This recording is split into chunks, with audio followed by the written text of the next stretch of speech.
See, I talk about issues, not weird hillbilly infighting. And that's hillbillies, man. They fight with the guy over the next hill. This ain't hillbilly radio, baby.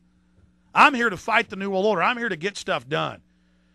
But I had to hang up on the guy and delay him out because there's no point in letting him put out his COINTELPRO. What's COINTELPRO? That was an FBI program. Every time blacks or other groups in the 60s would get together and really start feeding homeless at soup kitchens and getting communities together and getting kids off welfare, system didn't like that, or getting kids out of crime, they'd come in and radicalize until one black leader, the other black leader's talking bad about you, and get those two fighting.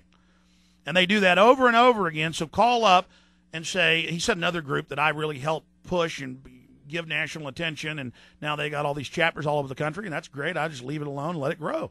Call up, I hear you threw them under the bus too. And then people start asking, I hear something was thrown under the bus, something was thrown under the bus. And then other chapters don't form. More independent groups don't begin. And we don't defeat the New World Order, and they get to carry out their more staged terror attacks, bring in their world government. And then meanwhile, most patriot shows you hear on the radio are unintelligible and ununderstandable by the general dumbed-down public because they're hearing this, and it's like we're talking about some ball game, and they don't even know what the game is. That's another object of COINTELPRO. You're making headway, exposing corrupt government, exposing corrupt corporations, trying to push an agenda of liberty and freedom and more transparency in government. They'll try to corner you into attacking a group to say it's the Jews or it's the Catholics or it's the Protestants or it's the blacks or it's the this or that.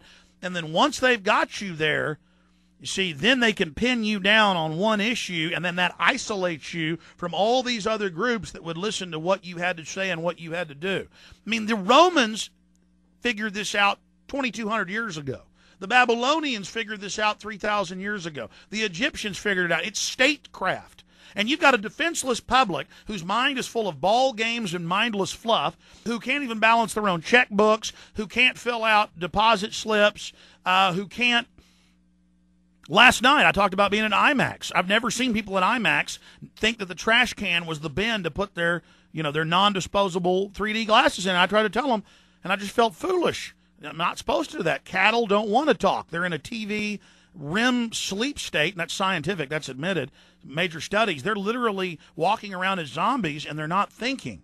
Because you watch a couple hours TV a day, folks, you start changing your brainwave pattern. They're literally in a sleepwalking, mesmerized, and they're just throwing their glasses in the trash can. And hey, guys, the bin's over here. And they just looked up like pig people do and just went, kind of like, what's one talking to me? We're not supposed to talk to people we don't know. We just oink on off down the street and take our vaccines.